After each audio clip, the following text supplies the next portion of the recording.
Terus yang mengelilingi osteosit itu ada juga namanya kapsul. Jadi ini lakuna, nanti ada dalamnya tuh ada di dalamnya ada osteosit, terus di pinggir-pinggirnya ada kapsulnya.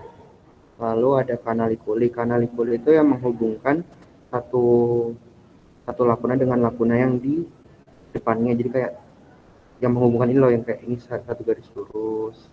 Ini namanya kanalikuli. Lalu ada lamela. Lamela itu yang menghubungkan satu lakuna dengan yang di samping. Kalau kanalikuli kan tadi yang di depannya, lakuna itu yang di sampingnya.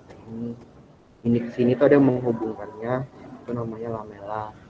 Lalu ada sistem Havers's. Sistem Havers'nya itu keseluruhannya. Saluran Havers'nya kan di tengah-tengahnya nih. Sistem Havers'nya tuh yang semuanya. Lalu ada juga namanya kanalis Volkmann. Kanalis Volkmann itu yang atau saluran Volkmann itu yang menghubungkan satu sistem Havers's dengan yang satunya lagi. Jadi ini kan ada saluran Havers's, ini juga ada yang menghubungkan, nanti itu sebenarnya ada menghubungkan tapi nggak kelihatan aja, itu namanya kanalis Volkmann. Itu untuk yang osis compactum atau tulang panjang. Selanjutnya yaitu penulangan endokondral. Penulangan endokondral itu secara umum intinya itu kayak proses osifikasi, proses pengerasan tulang dari yang masih tulang rawan jadi tulang keras. Terus ada 5 zona, ada zona istirahat kartilago, ada zona proliferasi, zona hipertrofi, zona kalsifikasi, sama zona osifikasi. Jadi di sini juga kayak ada, oke, tanya dulu teman-teman, tahu nggak bedanya osteoblast sama osteosit? Atau contohnya bedanya kondroblast sama kondrosit? Yang tahu perbedaannya? Silahkan sebut nama.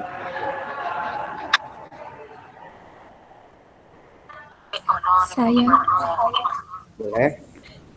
Namanya nanti ditulis ya namanya di grupnya. Iya Kak, nama saya Nur Eniati Muna. Perbedaan dari osteosit itu terdapat di dalam rongga lakuna dan di antara lapisan lamela atau matriks tulang. Terus kalau osteoblast yang mensintetis unsur organik matriks, sedangkan yang osteoklas itu yang merupakan sel raksasa multinukleus terlibat dalam remodeling tulang. Itu. Oke, makasih jawabannya. Terima kasih. Nah, terus kalau saya mau tambahin, kalau saya sendiri cara gampangnya, osteoblast itu kayak dari sel-sel penyusun tulang keras, jadi calon-calon. Jadi kalau osteoblast itu kayak calon-calon sel tulang kerasnya. Kalau osteosit itu sel yang udah jadi sel tulang kerasnya, kayak tadi kan ada kondroblast, kondrosit juga. Kondroblast itu kayak bakal tulang rawan, kondrosit itu udah jadi tulang rawannya.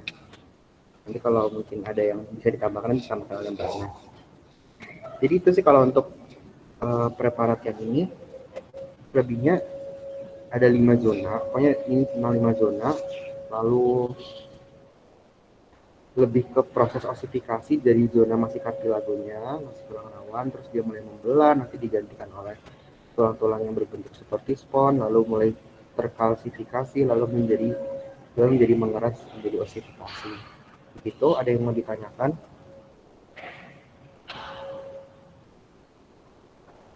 Untuk bagian ini, kalau tidak ada, saya kembalikan ke Mbak Ana. Terima kasih Mbak Ana waktunya. Oke, kita lanjut ya teman-teman. Tadi seharusnya kita masuk ke jaringan kartilago hialin. Oke.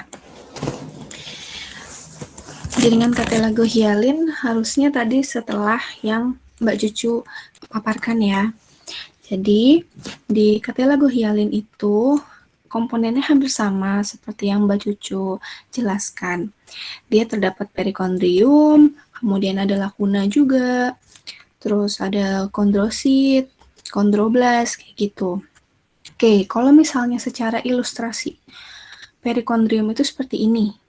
Oke, Kemudian di dalam perikondrium itu nanti ada si kondroblasnya. Nah, cirinya apa sih kondroblas ini? Jadi kalau dilihat, si kondroblas ini memiliki sel-sel yang bentuknya pipih. Oke. Nah, kondroblas ini tadi kan Mbak Cucu juga udah bilang kalau dia tuh seperti sel kartilago tapi yang belum matang. Oke. Kemudian setelah itu ada lakuna yang berisi kondrosit. Nah, yang dinamakan lakuna itu dia tuh kayak melindungi si kondrositnya ya. Nih, ilustrasi. Tadi kan komponen dari si lakuna dalam kondrosit ini, dia di luarnya ada kapsul, kemudian ada lakuna, kemudian ada kondrosit. Sama ada nukleus ya. Maaf, PPT-nya belum muncul. Oh iya, sorry.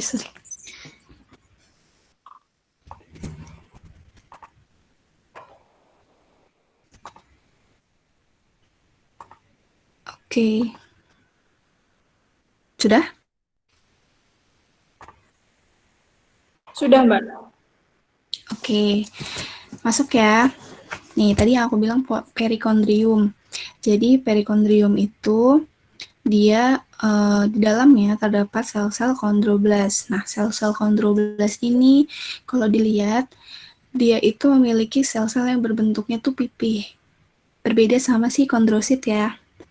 Nih. Kemudian, ini loh yang dinamakan si kondroblas. Agak pipih, tapi nggak pipih banget, dan dia berbeda banget sama si kondroblas ya. Kemudian, tadi si kondroblas ini kan diselubungi oleh lakuna. Nah, secara ilustrasi, lakuna itu dia seperti ini nih. Dia melindungi si kondroblas. Nah, tadi kan ada yang namanya kapsul, ada lakuna, ada kondrosit, sama ada nukleus. Di ilustrasi seperti ini. Jadi kapsul ini adalah kayak apa ya?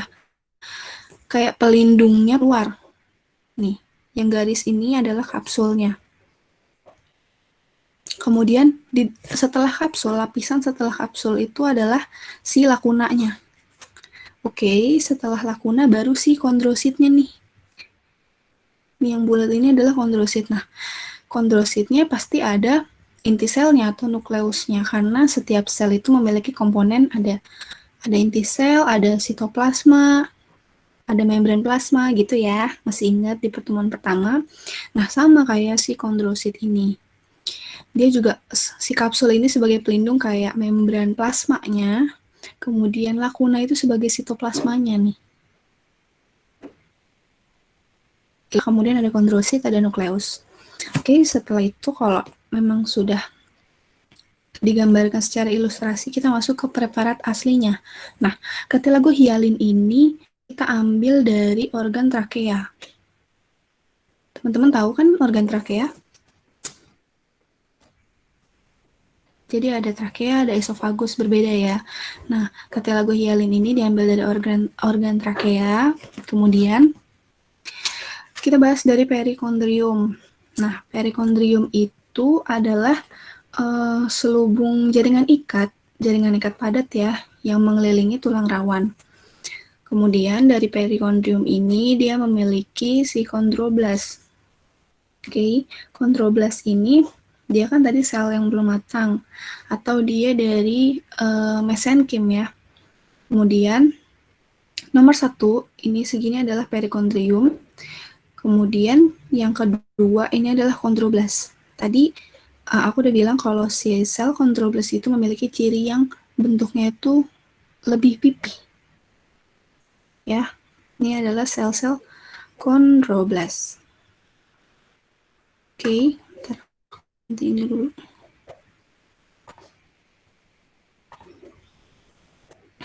Ini ya, si sel kondroblas.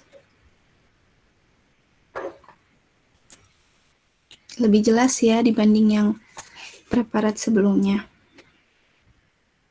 Kemudian ada yang namanya lakuna. Nah, lakuna kan tadi yang melindungi si kondrosit. Nomor 3, lakuna. Nih, Lakuna itu. Oh ya, silakan. PPT-nya belum ganti slide, Kak. Oh, belum ganti. Iya, masih di jaringan kartilago hialin. Yang masih ilustrasi ya? Iya, Sebentar ya. Sepertinya jaringan saya sekarang sudah, Kak. sudah. Oke. Sudah? Sudah. Oke. Aku ulangi ya, nomor 1 itu adalah perikondrium. Kalau di preparat. Nih, jadi segini adalah perikondrium. Nah, di dalam perikondrium itu nanti ada yang namanya sel kondroblas. Sel kondroblas itu dia ciri-cirinya adalah berbentuk lebih pipih dibanding si kondrosit ya. Kemudian si kondroblas juga punya inti sel, karena dia adalah sel. Komponen sel kan tadi punya inti sel. Oke, kemudian ada lakuna. Lakuna itu dia melindungi si sel kondrosit, ya kan? Nomor 3 nih. Sel kondrosit. Kemudian nomor 4 ada Maaf, kondrosit. Ya, Ini kursornya kok tidak ada ya? Tidak muncul di layar. oh iya. Ini muncul nggak? Belum. Belum. Kenapa jaringanku ya? Pakai yang pointer kali, Mbak. Iya, ini aku udah pakai pointer. Nah, sekarang udah muncul, Kak. Aku coba lagi ya. Ini aku belum pakai pointer nih. Aku pakai pointer. Ini udah muncul?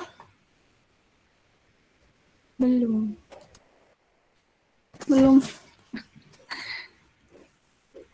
Oke, yaudah kita fokus ke ini aja deh.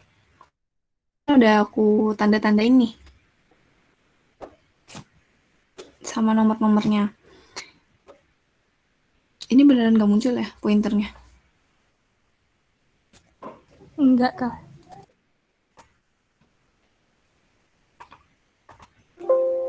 Oke, coba bentar ya. Kalau kayak gini muncul? Iya, muncul. Muncul, Kak. Oke, kayak gini aja lah ya.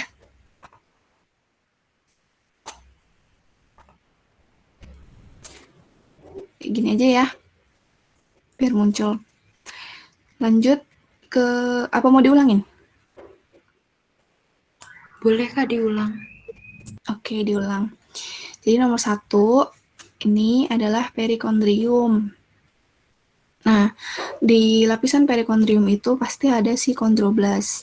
Ini loh yang aku tanda-tanda ini yang merah-merah. Terus dia bentuknya pipih, itu adalah nomor 2 adalah kondroblas. Kemudian nomor 3 ini ada lakuna. Tadi kan lakuna fungsinya untuk melindungi si kondrositnya ya.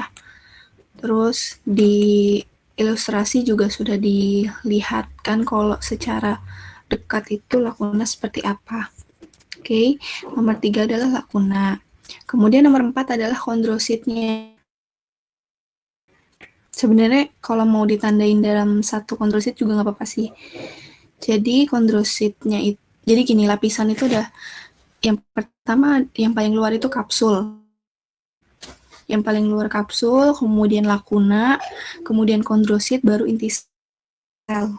Oke, nih, ini lapisan luar itu adalah kapsul. Kemudian setelah kapsul, ada celah sebelum kondrosit, itu adalah lakunanya. Nah, setelah lakuna, itu ada si kondrositnya. Nah, setelah kondrosit baru ada si nukleus atau inti sel kondrositnya. Oke. Kemudian ada matriks. Nah, matriks ini adalah sebuah cairan tapi dia mengandung serabut. Serat yang kemarin sudah dibahas, kan ada serabut yang homogen, ada yang non-homogen kan. Nah, matriks ini dia kalau dihialin, dia mengandung serabut yang homogen. Itu ya nomor 6. Kemudian nomor 7 ada grup isogen. Tadi kan ada yang bertanya kalau grup isogen itu bisa dari berapa sel kondrosit sih gitu kan. Grup isogen ini biasanya bisa dari 2 sampai 8. Tergantung si sel kondrositnya itu sendiri. Terus dia bentuknya tuh seperti ini. Jadi kayak nempel gitu antara satu kondrosit sama kondrosit yang lainnya itu kayak bergabung. Nah, ini yang disebut grup isogen. Kemudian ada kapsul. Nah, kapsul tadi udah dibilang ya kalau dia itu adalah lapisan paling luar yang melindungi si kondrositnya juga. Jadi setelah kapsul, lakuna, si kondrosit, baru si nukleusnya. Oke? Ada yang mau ditanyain dulu ke tilagohialin?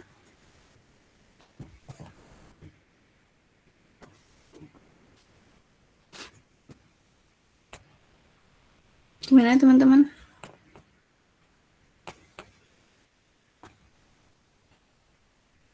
Belum ada ya? Kalau belum ada, kita lanjut ke telagoelastis. Nah, secara ilustrasi, telagoelastis itu nanti kita ambil dari organ auricula atau daun telinga. Nih. Kemudian, kalau kita bikin preparat, secara ilustrasinya itu seperti ini. Dia masih ada perikondrium, kemudian ada kondrosit, lakuna, sama perbedaannya di sini ada serabut elastis.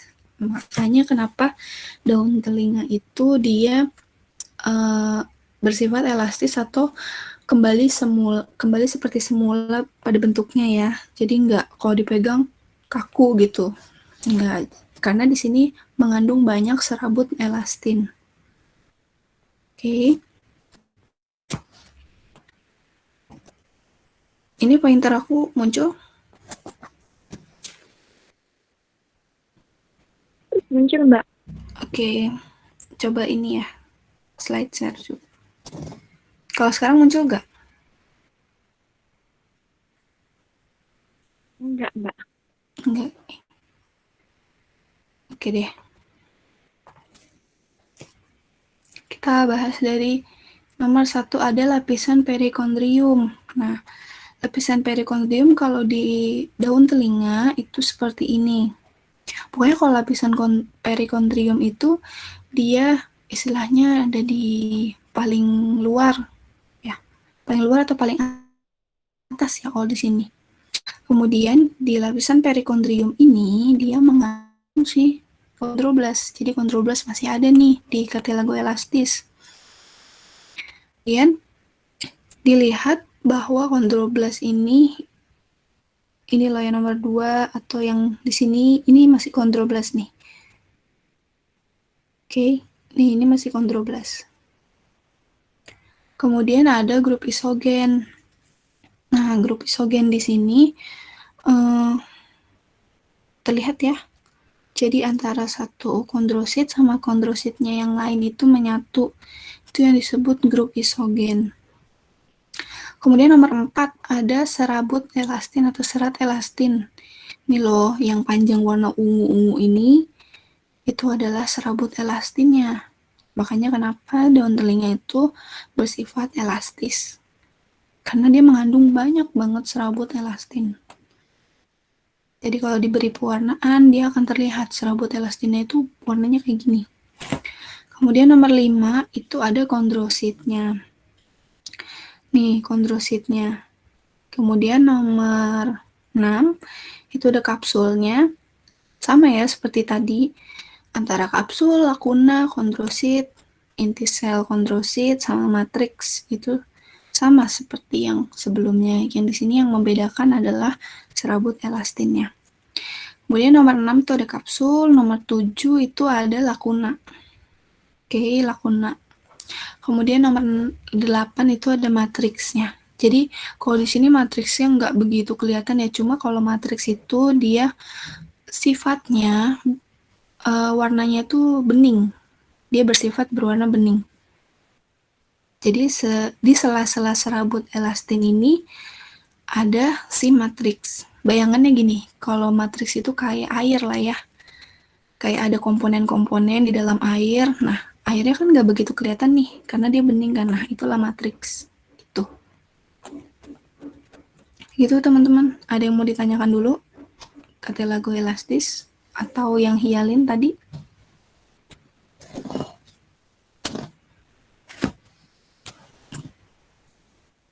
Nggak ada ya teman-teman?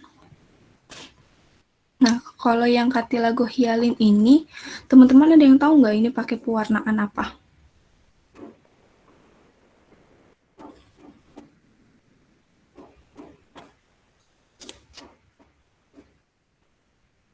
Halo teman-teman?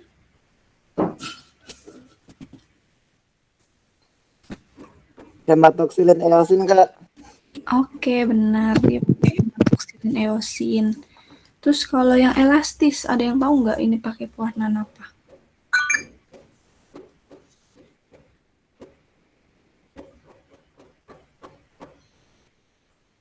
Ada yang tahu dia pakai pewarnaan apa? Ungu-ungu juga nih.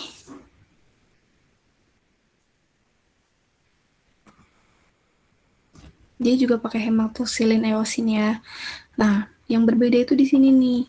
Yang tadi Tinctus osseus ini warnanya kayak gini, dia pakai pewarnaan Mallory. Gitu deh teman-teman. Praktikum kali ini nggak menggambar ya, jadi teman-teman hanya menunjuk saja bagian-bagian dari satu preparat itu. Gitu. Udah? Tidak ada yang mau ditanyakan?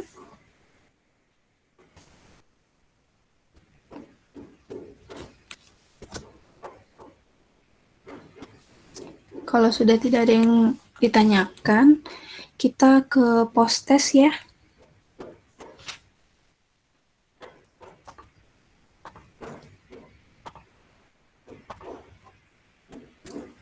Oke Mbak Cucu, silahkan dimulai saja post testnya.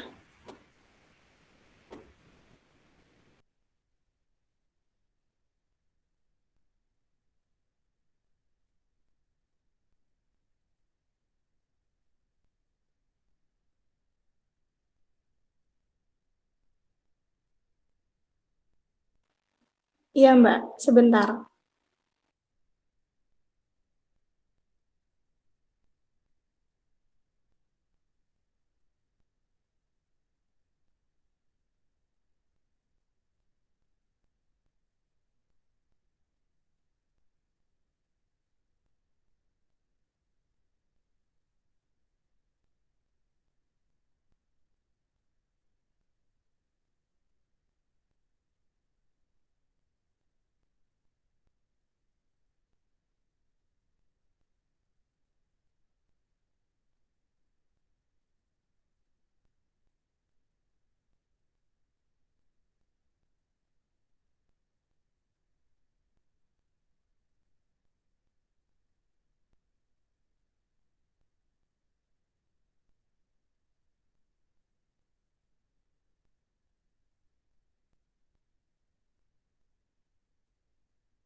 Teman-teman, kita presensi dulu ya.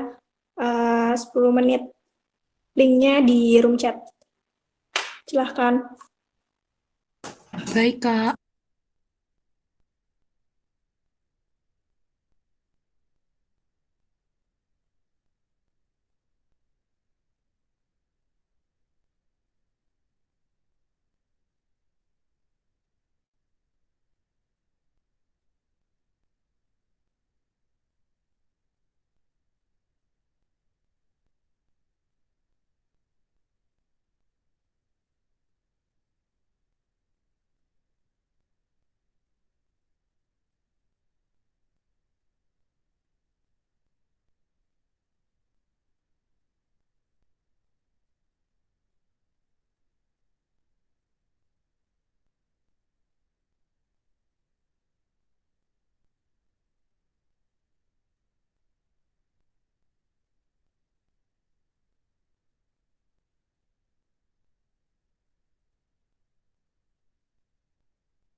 Teman-teman, itu udah aku kirimin link post testnya.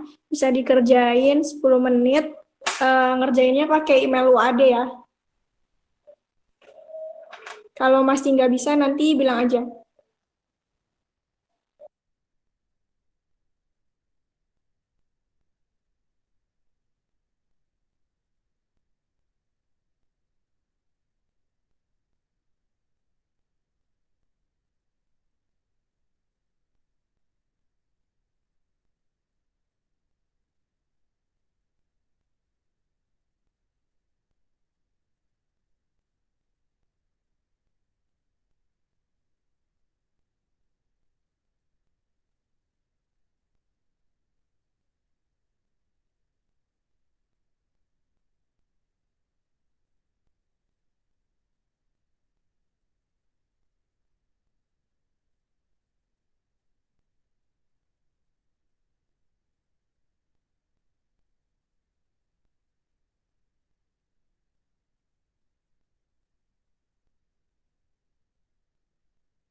Oke teman-teman, waktunya udah habis ya, udah jam 11.48. Terima kasih buat teman-teman yang sudah mengikuti praktikum acara 5 jaringan tulang ini. Dan kami dari teman-teman asisten juga mohon maaf jika ada kesalahan-kesalahan dalam menyampaikan materi. Juga ada kesalahan teknis dalam pretest tadi. Kami mohon maaf.